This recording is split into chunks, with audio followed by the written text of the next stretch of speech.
If you haven't ordered your copy of Peter Hart's new book, The Gallipoli Evacuation, now is the time to do it. The Gallipoli Evacuation was one of the most important chapters of the entire Gallipoli story, and this is the first book to explore it in detail. From dithering politicians in London, to the winter storms, to the ingenious ruse that enabled the Allies to escape, such as the self-firing rifles and the silent periods, this book tells the whole gripping story of this life and death gamble. And Peter Hart really is the man to tell this story with his wonderful writing style, his insightful accounts of the history, and most importantly, his use of quotes from veterans of the campaign. The story of the Gallipoli Evacuation is really told in the words of the men who were there. The book is now available in softcover or ebook, and you can order it all over the world and pay in your local currency. So visit our website, livinghistorytv.com, to order your copy today. A Living History production.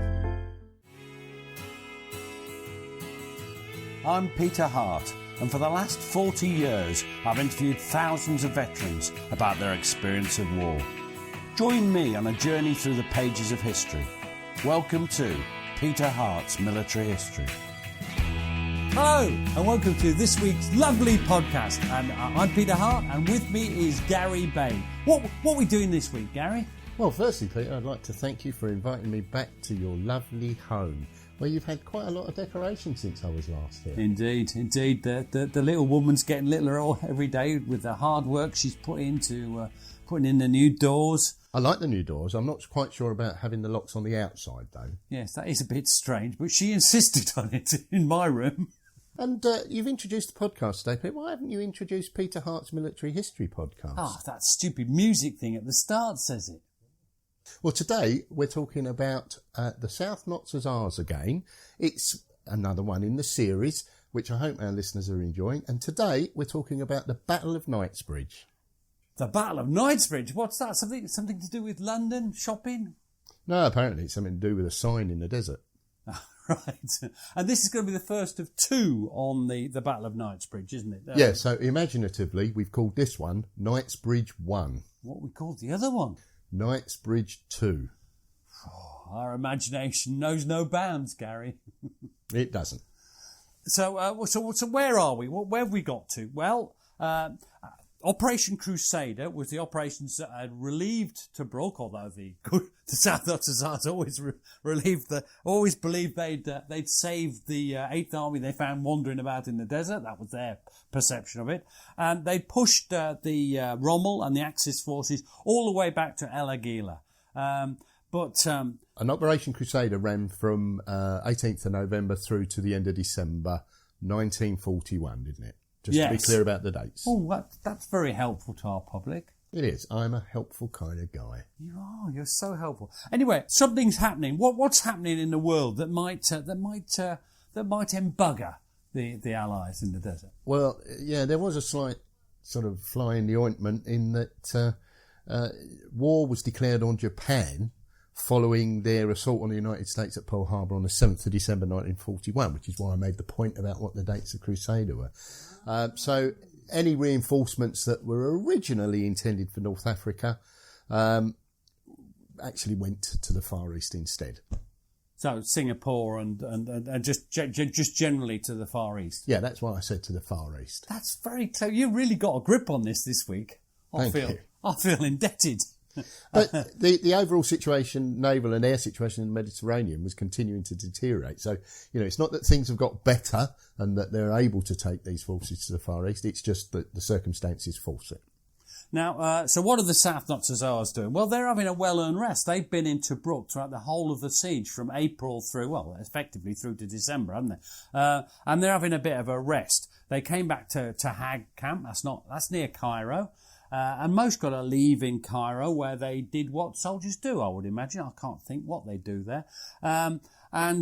One perspective we've got is from one of our all-time favourites, which is the lovely Ray Ellis, who'd been promoted to sergeant, and for the first time he was able to go into the sergeant's mess, and he's got a lovely story about what life was like in the sergeant's mess. You've got to tell that, aren't you, Gary? Yeah, so Sergeant Ray Ellis, 425 Battery, 107th RHA. When you got there, you ordered a crate of beer and you put it at the side of you. You didn't go buying rounds like you do in the pub. Everybody had a crate and you drank your own. Talking and drinking, laughing and joking. The officers used to come in. They always stood at the door for a second. And someone would say, "Oh, hello, sir. Do come in." One night we were there at about 1 o'clock in the morning when Peter Birkin fell off his chair into the sand. We picked him up, carried him to his tent and put him to bed. About 20 minutes later, he crawled in under the tent and said, "Who's had the audacity to put me to bed?" That was Major Peter Birkin, who was one of the great figures of the South Notts Hussars and a member of the Birkin family. You were asking about them, the racing driver, Yep. And Jane Birkin, who was on Je t'aime, which would have informed much of your early sexual experiences. Yeah, and I believe he had a number of brothers in the same regiment. Cousins. But his family, the Birkin family, had been there for ages. They were in the First World War as well. Fantastic, the interesting bunch. Now they're being re-equipped as well, and how were they re-equipped, Gary? Well, they got brand new set of 25-pounders and quad gun towers. Now, listeners will have noticed that in previous podcasts I've referred to that as quad gun towers. I was rather hoping you would again. In my defence, it is spelt exactly the same. It is spelt the same, but you have evaded that cunning elephant trap I set for you. By writing two words on my notes. Toe, followed by ers. Right. Now, in February, they moved to Sidi Bish, which is near Alexandria. Again, this is something that, if you're interested in Gallipoli, of course, it's very... These are the camps that all the troops were in. And they joined the 22nd Arma Brigade, commanded by Brigadier Carr. And this is the 2nd Royal Gloucestershire Hussars, the 3rd County of London Yeomanry, 4th County of London Yeomanry, they're as imaginative as we are, Gary, and the 50th Reconnaissance Regiment, words which will never pass my lips again in this talk, because I don't know anything whatsoever about them. I'm sure they're a fine body of men, though. I'm fairly certain that all of them were. March, they moved to Beni Yusuf camp near Cairo, and here there's a He was my favourite comedian, Beni Yusuf. He did make you laugh, didn't he? He did. What was your favourite joke by him? It's the one about the camp near Cairo. They moved to Beni Yusuf and they're reorganised there. This is quite interesting. Probably it's because they want a battery to go with each of the cavalry regiments, and they get 200 reinforcements, and they're completely reorganised. Lieutenant Colonel Bill Seeley wants to spread the newcomers throughout the whole battery. And the end result is you have 425 battery. That's commanded by Major Peter Birkin, we've already talked about. That's the A and E troops. Then there's so one old from the A and one new E. 426 battery, which was under Major William Barber. I interviewed him. He survived. He lived a long time, but he was a miserable old bugger, and I'm afraid I didn't get much out of him. He was getting old, very old by the time I interviewed him. You were a miserable bugger when I interviewed you, and you were quite young at the time, although you are older now. It's strange how that happens.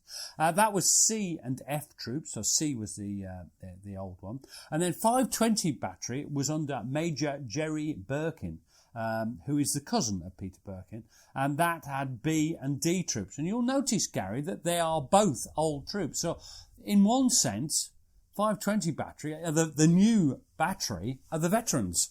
I found that interesting. Major Jerry Birkin, we haven't much talked about him before. He was rated very highly by the lads.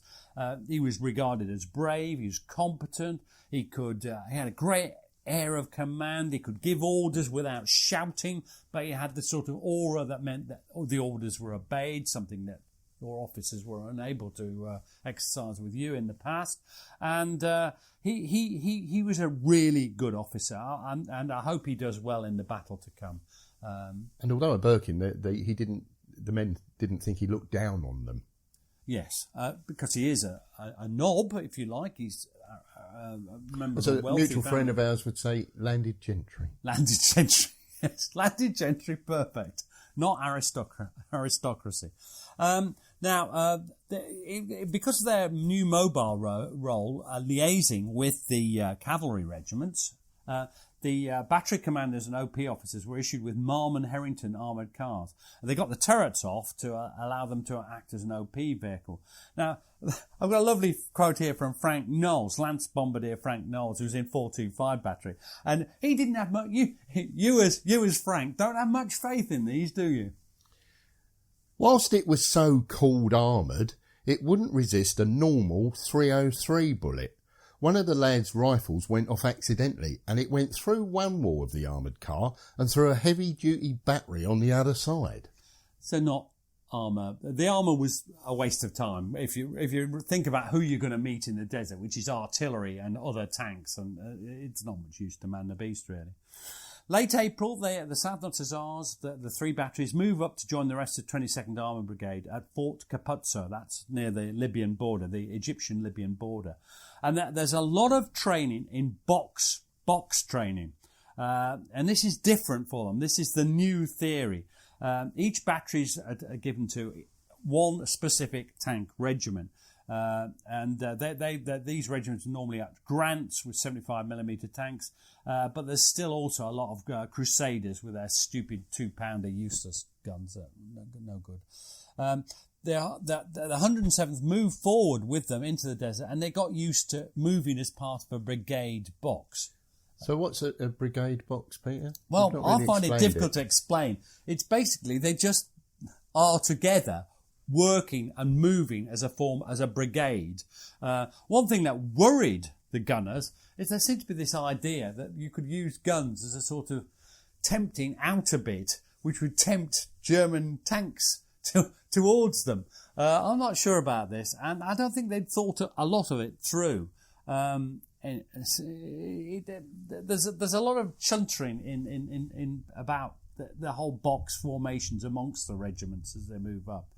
The British, they're still plagued by logistical problems because, of course, their communications go all the way back to Egypt, and of course from Egypt all the way back to England and all the empire, the rest of the empire at the time. There's loads and loads of problems for them in the Mediterranean, which conversely allows the Germans to get reinforcements. As the situation deteriorates in the Mediterranean for the British, of course, it allows the Germans to move more reinforcements and fuel and such likes to reach the desert. And although Rommel had been defeated in the Crusader campaign, he wasn't out of it, was he? He's still well and truly in it. And indeed, in February 1942, he's no longer the Africa Corps. It becomes the Panzer Army Africa, an army, although everyone still calls it the Africa Corps, as far as I can see. But I'm not a Second World War historian. And in the interim, he'd launched a counter-attack, hadn't he? In January, he recaptured Benghazi and then Timony. And we'd only just managed to stabilise the British line based on, it's the coastal town of Gazala. It goes inland for about 30 miles. This is 30 miles to the west of Tobruk. West, east, yes. I do get those mixed up a bit. 30 miles west of Tobruk, and it stretches in from Gazala about 15 miles, and then there's a detached strong point at Bir Hakeim. That's 50 miles from the sea. And then there's the desert. And it's like there's always that great open flank of the desert, if you can get across it.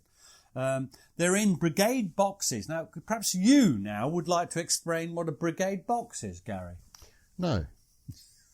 So, basically, they're dug in behind strong minefields, and there's further deep minefields linking the boxes together. And as you know, in an earlier conversation, Peter, I asked you, were they mutually supportive? They're not. They're quite isolated, these boxes.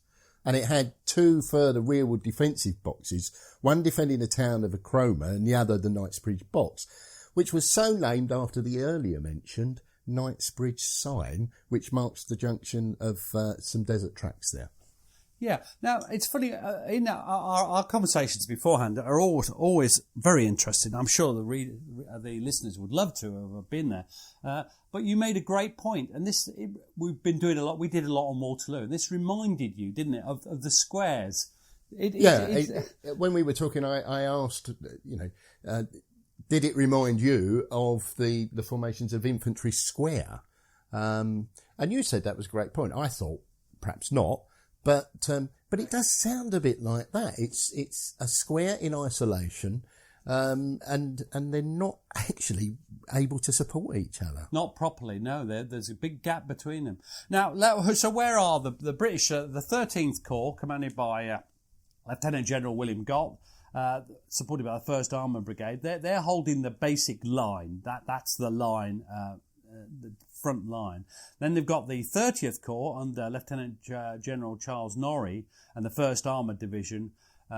They're back on the Knightsbridge, but they've got the Knightsbridge box behind them. And then there's a 7th Armoured Division under Major General Frank Messervy further south. That was a bit garbled, but it'll do. We'll put a map up. And, yeah, I think it will be necessary for this, Pete. Yeah, because sometimes I'll get confused. The Tobruk Fortress has got the 2nd South African Division in it, and the Army Reserve was the 5th Indian Division. Now, the 22nd Armoured Brigade, of which the South Notts Hussars are part of, they're part of 1st Armoured Division. And they've, as you mentioned, they've moved forward into the featureless area of stony desert around this stupid sign. It's just a sign. I've seen a picture of it. It's basically a can with cement in it, I presume, and it says Knightsbridge. It's just a way of marking something. Now, 425 and 426 batteries are close to the junction. But 520 battery and their cavalry, the 2nd Royal Gloucestershire Hussars, are some distance to the southwest, and they're closer to the Bir El Harmat minefield. Again, this is going to be complicated unless you look at a map. Now, here we've got 520 battery. What we've got? They're the experienced two troops. They're desert veterans, aren't they? What could go wrong, Gary? They've seen everything the enemy can throw at them, and they've looked it in the eye and spat in its face. What could go wrong, Gary? What could go wrong? What indeed? Are you implying something's going to go wrong? Well, now both sides are preparing for a major offensive. The Axis forces, they've got 90,000 men, 560 tanks, 542 aircraft. You can tell I'm reading because you know I can't remember anything like this. The British had 110,000 men, that's 20,000 more, 843 tanks, loads more tanks, but they're not as good. How many more? A lot more. At 604 aircraft, which is a bit more. About 60 more. Now, Auchinleck was planning to attack, but his logistical problems caused him to postpone it.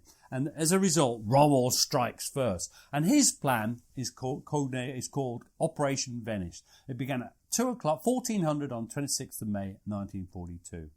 Basically, the Italian 10th and 21st Corps would launch head-on attacks on the British 13th Corps defensive boxes, trying to convince everybody that was the main attack. But it wasn't. The 15th and 21st Panzer Divisions, that's Germans, Gary, would swirl round to the south and strike hard north, behind the British line, in an attempt to destroy the 7th and 1st Armoured Divisions, which were lurking behind the British front line. This would cut off the retreat of the infantry of 13th Corps, who'd then be attacked from front and rear. And meanwhile, the 90th Light Division would swing even further round to try and sever the British supply lines round about Tobruk. Not very aware of that. It's not a big part of the story. Now, were the South Notts Hussars prepared for this, Gary? Were they ready? Did they know what was happening? No, I mean, they had no idea of the seriousness of the threat. They were more focused on their next moves rather than what the Germans were doing. And they were surely safe. They were miles behind the lines, weren't they? What could go wrong? And anyway, here I'm going to be Gunner Bill Hutton. Now, I'm amazed you gave him to me because he's one of your favourites, with your favourite quote, as I remember it, who's Rommel and what's a Panzer? Which I think was... summed him up, really. Anyway, Bill Hutton says this. Colonel Seeley came round, and I heard him telling everybody we're having a very early move on the morning, so nobody need dig in. Well, that suited me. I wasn't very fond of digging. I was very pleased about that. Now, there would have been safer in slit trenches, but It was all quiet. It all seemed calm. Now, you're going to be Lance Sergeant Harold Harper. He was a wonderful old boy. I can't tell you what a nice bloke he was, but a great soldier, a truly great soldier. He went right through the ranks, right to Regiment Sergeant Major, I think, by the end. Now, tell me about him, Gary. What does he say? Sergeant Major Earnshaw, the Battery Sergeant Major, and myself went across to one of the B Troops positions and sat in the back of a 1,500 weight truck, where under the direction of Sergeant Bland, who was an excellent bridge player, we were taught the elements of contract bridge by the help of a hurricane lamp. When we left just after midnight and wound our way across the moonlit desert, you could have heard a pin drop. And I just, this is the thing, humour may be short now, but because I just want to point out that Sergeant Patrick Bland would be dead within hours. He was killed by a German shell within hours of teaching contract bridge to poor old Harper. Well, not poor old Harper, lucky old Harper. Now, while the Germans, while the South Notts Hussars were sleeping, the Germans swooped round. They were driving round on the morning of the 27th of May. The massed tanks, the panzers of the 15th, 21st Panzer Divisions, are swinging north to attack the 1st Armoured Division in the Knightsbridge box area. And this is a quote from Harold Harper again. So what's happening to him in the morning? So he's had his night's kip. What happens now? Lance Sergeant Harold Harper, D Troop, Flight 20 Battalion, 107th RHA. You didn't mention it.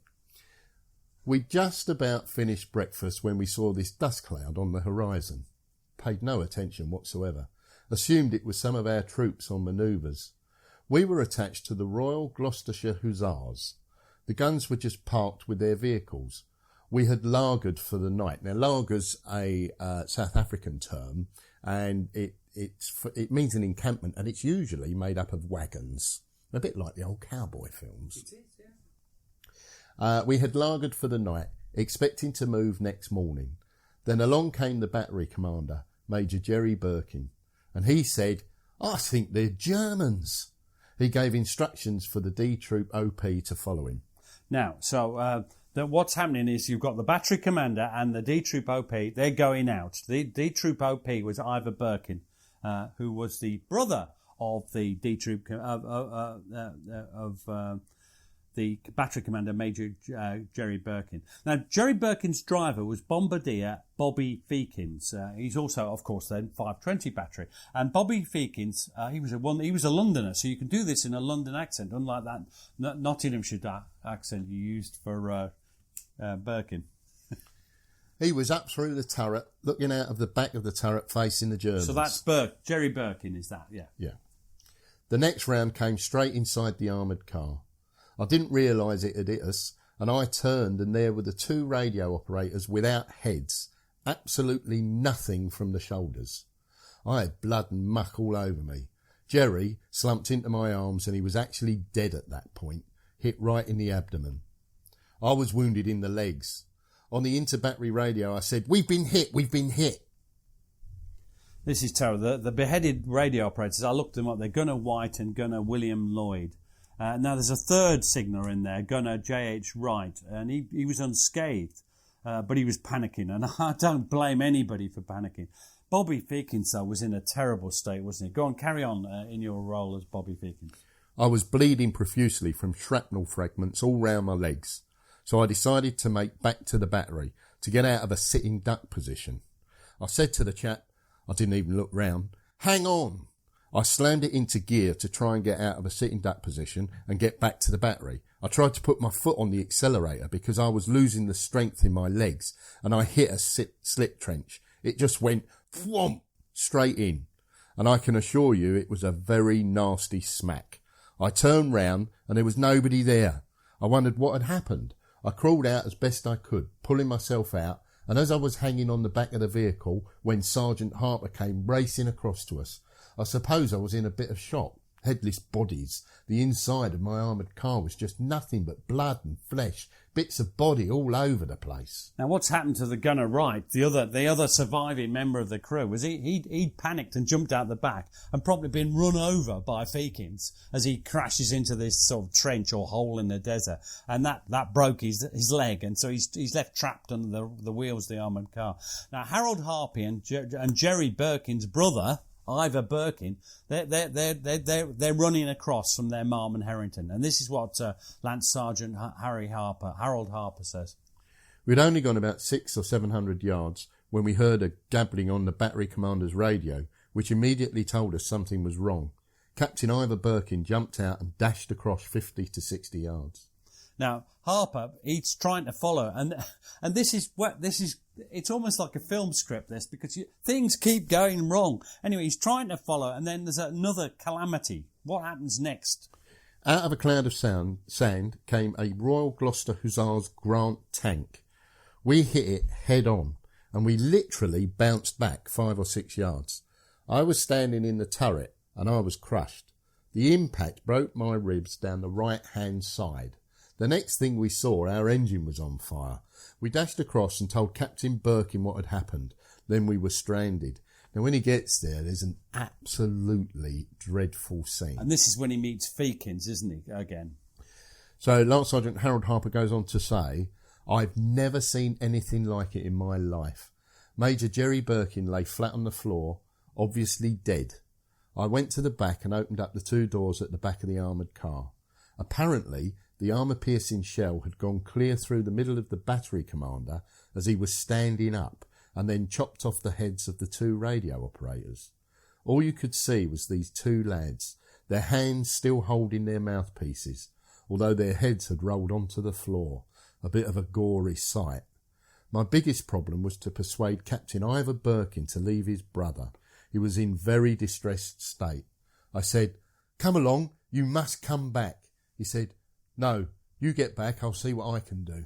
Now, this is a terrible scene, and Harper's desperately struggling. Their accounts all tie up really well. He's trying to get Wright from under the wheels, and by then, Ivor Birkin, has been wounded in the ankle, because the German tanks are getting closer. It's absolute chaos, and in that chaos, neither of them have managed to get a message back, have they, Gary? Nobody's got a message back to the 520 battery, or certainly not a coherent one as to what's happening. What is their preoccupation, do you think, for Harper and Feakins by this time? Well, they're finding themselves in the middle of a full-scale battle, and they need to get back out of the way. And I think that Harper actually picks up in the end. Ivor Birkins gives him a sort of fireman's lift to carry him 30 yards to get back with the other survivors. So it's just survival, isn't it? Now It's absolute survival. Now, they managed to get on the back of a stray Crusader tank. I mean, you might say, where's this Crusader tank camp? Well, it's one of the Royal Gloucester Hussars. And nobody knows what's happening. That's the thing. And this is Harper's report again of what happened. Isn't this like a film script at times? It just links together so beautifully. Carry on. The tank commander had no idea we were there and kept firing. We had to keep dodging as best we could when the turret and barrels kept swinging round. I don't know quite how we managed it. How we didn't get thrown off is a miracle. We slithered around and hoped for the best, hung on to what you could. I remember the gun firing within about 6 inches of my ear. One of our fellows fell off, and we thought he'd been crushed to death. Most of us received wounds of some description from the German shelling, although at the time we weren't aware of their extent. There was too much happening. Later, I found I'd got some shrapnel in my left knee. Now, the man who'd fallen off the tank was Bobby Feakins. It's no surprise. He'd already been badly hurt in Birkin's car, armoured car. It's a great account from him. Tell us that. Ivor Birkin's driver was hanging on to me like grim death with the fear of God in us. We hadn't gone very far when he was hit right across the bottom. When you get hit like that on the cheeks of your arse, the immediate thing is to grab them. Of course, in doing this, he let me go, and I fell off the tank. The tank continued on its way, and I was left out in the open, miles from anywhere in no man's land. The pain had started to come on. I don't think I was paralysed, but I just couldn't use them, my legs. Yeah. I had a great gaping hole in my right leg, and my left leg and knee was full of shrapnel. So there he is. He's alone in the desert. I cannot imagine. I remember. He is quite literally alone. He is. I remember when I was in his. I remember he lived in what's that place? Harrow on the Hill. And I remember when he told me this story, and I was just sat there looking at him, and I could not put myself in that situation at all. He was basically trying to hide behind tank tracks. Just keep out of sight. Carry on. So what's Feakin say next? He says, after a while, another tank came by, saw me out in the open and came over. He said, what the hell are you doing here? I said, having an afternoon cup of tea, you silly bugger. Well, he said, well, I'm sorry, old chap. I'm going into action now, but on my way back, I'll come and pick you up. Away he went, an hour and a half to 2 hours of hell on earth, watching the shells drop all around me, but none too close. Just wondering about the things you've done and the things you'd like to do. I hadn't given up. I think my mind was too full. An element of fear because you didn't know what was going to happen. But he did come back, and I felt heaven had opened up. One of the crew got out, lifted me on, and made me safe, and they drove me back. And he was taken back to first aid post. I remember the further story. He goes on to say when he was in a Tobruk hospital, and they were going to amputate his leg. He was that badly wounded. And he said, I'm the last person you're dealing with, he said. I'm the last one you're dealing with. You've been working all night, doctor. Will you make a special effort to save my leg? And he did, and they saved it. It's a great story. And it's in my book. What's my book called, Gary? At Close Range. Is it good? I don't know. That copy I gave you 3 months ago. Well, I don't want to spoil this podcast surprise. By the way, I just make a point. You'll notice the humour. This is awful. What Feakins has experienced is unbelievable. The horror of being inside that armoured car. How does Feakins respond? Well, he's responding with humour, but that's probably how he coped with it. Otherwise, you'd be, frankly, terrified. Absolutely. Now, we'll leave them. There's more stories about Harp and Arreston, but we cut away from that. Back to the main 520 positions. Most of them still don't know what's happening. The B Troop are facing south towards where the action was, but they don't know that. D Troop was facing west. Now, Bill Hutton, what was Bill doing at this time? What do you imagine? I'm going to be Bill Hutton, but what was I doing? Well, he's literally caught with his pants down. Gary, what are you saying? Literally or figuratively? Well, both. This is Bill Hutton.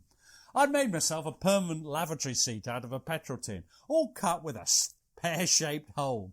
I took that and a spade, dug myself a little hole, put this seat on top of it, and I was sat on it reading some magazine. I was sitting there, and in the sand round me, there were bits of stuff flying up all round me. What the bloody hell's that? I couldn't hear any bangs or whistles. I thought, some bugger's shooting at me. I could see a tank way back on the horizon. I presumed it was one of ours, practising, trying his gun out and not seeing me. I smartly pulled my trousers up.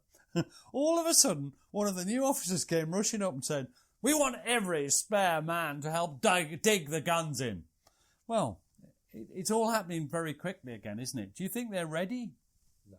They've got no warning. It's an impossible situation, isn't it? And there's very little resistance. There is, however, one great story of the resistance put up by a Sergeant Fred Taylor. I think he gets a DCM for this. But Herbert Bonello saw it. So tell us what happened. You're going to be Second Lieutenant Herbert Bonello. He was 520 battery. It was an amazing thing. He did an open sight action all on his own because most of his chaps had been killed. He hit this tank. It seemed to me to be so close, 50 yards, and it was just like a knife going through butter. The turret came straight off and bounced at the back. The driver went on and hit a limber. I think everyone else in the tank had been killed. Now this one of the reasons I love oral history is you get sometimes the real story, and sometimes the real story is different. I'm not saying it's worse, I'm just saying it's different. And this, in the regimental history of the South Notts Hussars, this is described as his Parthian shot. But Bill Hutton later on heard the real story of what happened from Fred Taylor himself. Sadly, I was unable to interview him. He died before we did the project. But this is what Bill Hutton said. McNamara was Taylor's gun layer, and this tank was coming straight for the gun. McNamara looked through his telescopic sight, and the thing was so near he couldn't see anything, just a grey mass. Fred Taylor was telling him to fire, and he turned round to Fred off his gun seat and said, "I can't see a fucking thing." Taylor said, "Pull the bloody trigger, man." He pulled the trigger just as the tank was going to climb over the gun. It blew the turret right off and killed everybody in the tank. It carried on and climbed over the gun. So the stories aren't particularly different. It's just a more human approach, I think. And that we'll have another example of this later on. Now, their positions are now being overrun. The tanks, they're able to use their machine guns. And you're going to be Bonello now, aren't you? And he's trapped in a slit trench. What way?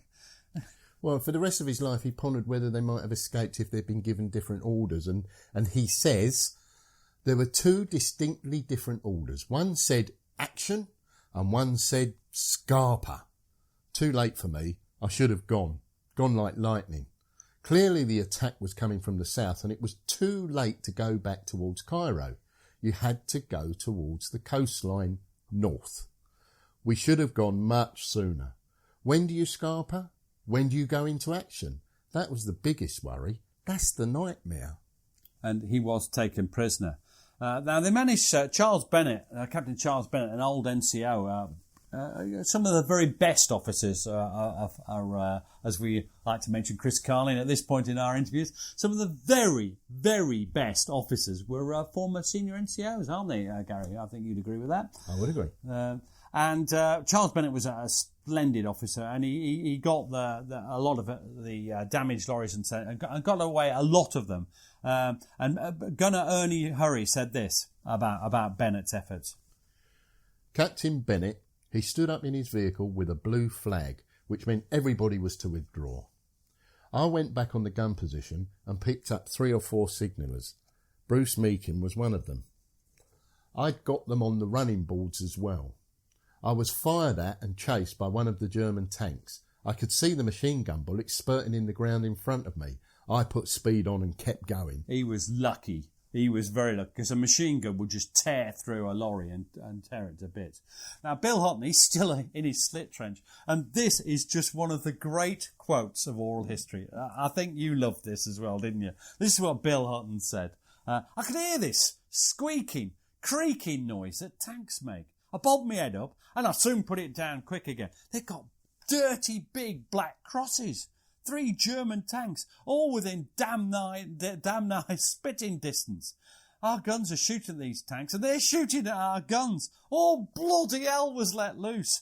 There's a hell of a difference from being in action with one of your pals, so that you can make silly jokes about it. But being on your own, it's a different cup of tea altogether. I sat in there and I thought, if I was Errol Flynn, and I'd got some sticky bombs, I'd got a perfect chance to put all these tanks out of action. Well, thank God I hadn't got any sticky bombs. And I just find that just such a wonderful, wonderful quote in so many ways. Spotting what it's like being on your own, and also just the humour again. Hutton and most of the rest surrendered when the fighting was over. He later on escaped, as did so many others, because the Germans aren't really watching the prisoners. Now, while this fighting's raged, some 15 miles away, 425 and 426 batteries, they're still by the Knightsbridge crossroads. And they get the alarm, and there's a terrible flap. And 425 battery moves off following the third City of London yeomanry. There's a load of moving about. And then they fell back to take up positions almost where they started at, facing south and next to the Knightsbridge box, which was being held by the 201 Guards Brigade, hence Knightsbridge, I suspect, with alongside them the escaped D Troop from 520 Battery. Now, there's in the desert you get mirages, it's dusty, you've got distortions. They could just about see some strange shapes come in. They'd be the German panzers. And this is Sergeant John Walker of 425 Battery. And he says this: Willie Pringle, our captain, a Scotsman, walked along and said, under no circumstances must you fire until you're given an order. The heat haze slowly dissolved itself into physical things. On the horizon you saw a vehicle which looked like a shadow, and the heat haze made it jump up and down, and slowly it became a vehicle, a tank. We simply looked at this in silence. The men stayed under, well, you could call it cover if you like. The gun shield wouldn't stop out, as they would say in that Derbyshire accent. And Bill Pringle, who is a fabulous officer, he planned to hold his fire until the panzers were close range where they could be hit with certainty. And this is you being Captain William Pringle. Which accent are you using? Are you using your broad Scottish accent for this? Yeah, William Pringle was a Scotsman. He was from Edinburgh, so basically he was English. Yeah, that's fair enough, I think. The German tanks wouldn't face concentrated 25-pounder fire when they got within close range. You had to be sure to get more accuracy. I prefer high explosive. It's more universal. Armour piercing is no good over distances because it must have a flat trajectory. If you don't hit the tank with AP, it's a complete waste. But if an HE shell lands quite close to a tank, it's pretty noisy inside with the bits of shell hitting. It might damage some of the trolley wheels that the tracks run on. It might even burst a track. It could kill the interior occupant. The sort of blast. Yeah. Now, what's the disadvantage of holding fire till they're right close to you, when Well, you're certain you can hit them? Well, what could the disadvantage be, Gary? Well, the obvious one is that the gunners themselves then are within range of the machine guns. So the tanks, not just of the tanks' Not just main of the armament, main armament, but of the machine guns. their whole machine guns. Yeah. Oh dear. Now, you're going to be Ted Holmes. Now, Ted Holmes was a gravedigger when I interviewed him. He was from Hasland. He did the grave digging in Hasland Church. And I remember saying, why did you, you're a gravedigger, why did you never move south and achieve perfect happiness burying Southerners? And he said, no, he said, I decided to stay in Chesterfield. Sorry. No, that's fine. That's hilarious. Thanks for that, Pete. So, Gunner Ted Holmes. They were machine gunning along the front of our guns, hitting the wheels and gun shields everywhere with bullets pinging off. These tanks came a bit closer. We got a round up the spout ready. We'd been told to load, but not fire until they came in close. We hadn't got to fire until we could see the whites of their eyes. Daft. We had to just sit there. I remember this Irish gunlayer saying, I wish they'd let us fire. I've got 2 in me sights. 2 in his sights. I'd like to see how that's possible. This is the inevitable perspective. Actually, I'm sure Pringle's right to hold fire, but of course the lads aren't thinking that. The lads are thinking, Anyway, Sergeant John Walker, 425 Battery, says, we were under hail of machine gun bullets, and we lost fairly quickly the layer on the next gun to me, and one of my team got a bullet through his leg, lying there being shot at by machine guns. George Atwell, he stood at the side of me, and I said, for God's sake, George, get down, you'll get hit. He didn't say a word. He just carried on, staying there. There were bullets streaming into my limber. It didn't blow anything up, but they were hitting it just a yard to the left of where I was. And I thought, well, you're a better man than me, George, and yet, why shouldn't I be like that? That was exactly the feeling. He did inspire you. Then we were told to take post. Now they're going to open fire now. This is the moment. And at last the guns blaze out. And once they start firing, bugger the officers, it's just about the gun sergeants controlling their gun, picking the target that was most dangerous to them in front of them. There's no orders really then, it's just fire, fire, fire. And John Walker said this, I would pick the target and then help lift the trail round to get it onto the one I wanted. We were all scared to hell, but we were not scared in the least once we started firing. The first one that we hit, the whole tank went red. McLachlan, Frank Bush, threw his hat in the air. Willie Pringle said in his Scotch accent, Oh, Gary. Never mind that. Get another one. What? Never mind that. Get another one. He seems to have been Scottish, of Cornish descent. I thought he was a pirate. Now, the German tanks, they're hitting German tanks. The German tanks are starting to hit them. And this is Ted Holmes. What does he say? If you hit him, it's okay. But meantime, he's firing at you with his gun and machine gunning you at the same time, twisting and turning, zigzagging towards you. We got 1 or 2 shots off when this one hit us. I believe it was an 88mm from a tank. There was such a lot of velocity with them that the first you knew about them was when it had got you. It dropped just underneath the gun shield, as far as I know. I was on the left-hand side of the gun, where you load up with your right hand, crouched down, my head right under the gun layer's seat, with this 25-pounder round ready to load up again. It was just like someone gave me a big bang on the shoulder. My arm went all dead. It was just like a bit of old rope, just hanging all sort of any road. You could see the bones through me flesh. I reeled away. And he staggers off and he gets back to the regimental aid post. And he recovers. He comes back as a driver. He can't do gun. He can't manage the physical thing, but he becomes a driver for the regiment later on. Now, they've got casualties, but they hold firm. And the tanks are forced to retire when they got close to the guns. It was a good demonstration of the power of artillery. We'd seen this at Tobruk again. That guns can deal with artillery, with tanks. Sorry, I'm getting muddled up there. But guns can deal with tanks, as long as they don't get too close. It's a close run thing now. But there's another incident I loved, and this is another incident that sort of shows life. And this is this day is about Peter Birkin's OP team of 425 Battery. And that day, the Lance Sergeant Ted Whittaker and Gunner David Worley, they're part of Birkin's OP team. And Peter Birkin goes forward to liaise with Lieutenant Colonel Anthony Grafley Smith of the 3rd County of London Yeomanry.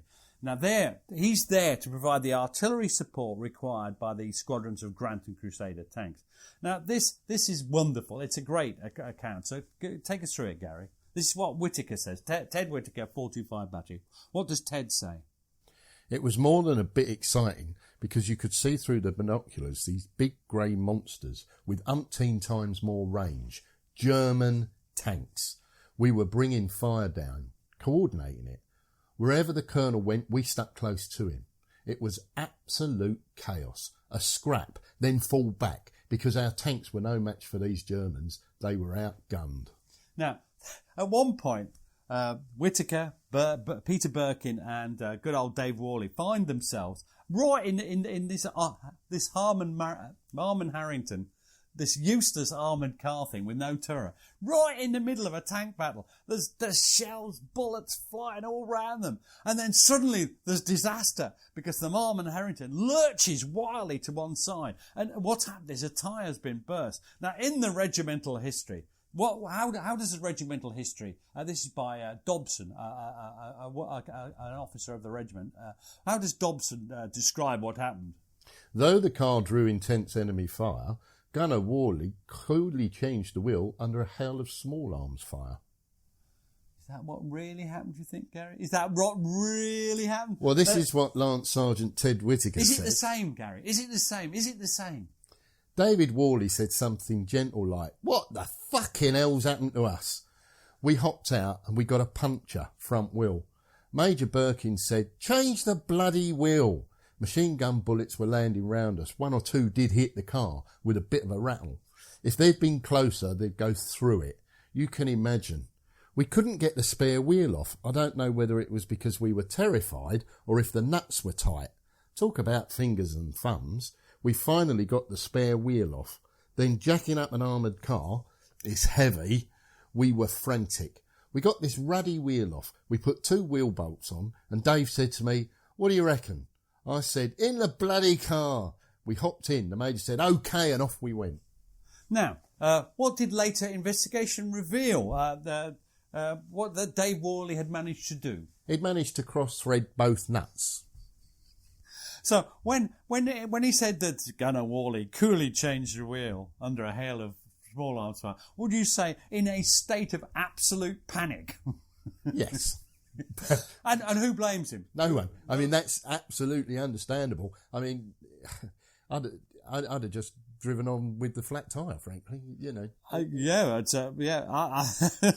must admit when I first heard that. But that is a wonderful... And again, this shows you the difference between what you get in an officially sanctioned, everything's rosy in the garden, and if anything happens, it's somebody else's fault, not a member of the regiment, and the reality that the lads will tell you, just as interesting, in a way, just as brave. In the end, these two guys still got out of the armoured car. Still did it. Were they cool? Well, would you expect them to be cool? I wouldn't be bloody cool. I wouldn't be there. I'd be running, I expect. So it's a wonderful perspective of what's happening, in my view. Now, 426 Battery, they move forward to support 4th City of London Yeomanry, and they too are in a series of fighting withdrawals. Each squadron of tanks falling back, covered by the 25-pounders. Now, we're coming to an end of this part of the battle, because the battle sort of... It packs up, because actually the British are doing quite well, because the South Notts Hussars then form part of an outer defensive ring, which 22nd Arma Brigade supplies to the Knightsbridge box, which, as I mentioned, inside the wire of the Knightsbridge box was the 201st Brigade, 201st Guards Brigade, and the 2nd Royal Horse Artillery, a fine body of men, and well aware of it too, 2nd RHA. It seemed as if they'd survived the storm, doesn't it? And they'd done well, hadn't it? Because although they'd been surprised, although B Troop had been wiped out, they provided a stiff resistance. They had helped the tanks to fight back. The Germans had been suffering casualties, and the battle is up in the air, isn't it, at this stage? The Germans hadn't been able to burst through the front line, the 13th Corps front line at all. So their communications stretched all the way round via Bir Hamid, where, by the way, the Free French are still holding out. So there's another embuggerance to the Germans there. So it's all up in the air at this point. And the next podcast will deal with the second part of the Battle of Knightsbridge. Now, if you've enjoyed what you're listening to, then I hope you will consider, you know what I'm going to say, Gary, buying my book at close range, which is the story of the South Notts Hussars, of a regimental and a regiment of artillery in the Second World War. At the moment, you can buy the audio version, which I think is fab. Certainly had some good feedback from those people that have left it. Feedback. And in January, the book itself is coming out, which Gary uses in his garage to I don't know what you use it for in your garage. You haven't got a garage. No, so I use it as a garage. Use the book as a garage. Oh, that's fine. So I hope you'll bear that in mind. And I'm looking forward to doing the next episode, because that will be next week. We're not having a gap between these, because we want to tell the story in one. So the very next week, from when you hear this, you'll be able to hear what happens to the South Notts Hussars. I mean, they're still doing fine, aren't they? Nothing. I mean, B Troop have had a terrible time. There's been deaths and casualties, but they're doing well, aren't they? What can go wrong? Well, they've basically managed the full might of what the Germans could throw at them, haven't they? It couldn't possibly be any worse. We'll find out next week. Cheers, Gary. Pete. Oh, we said that in synchronicity. We are twins. Cheers. Cheers.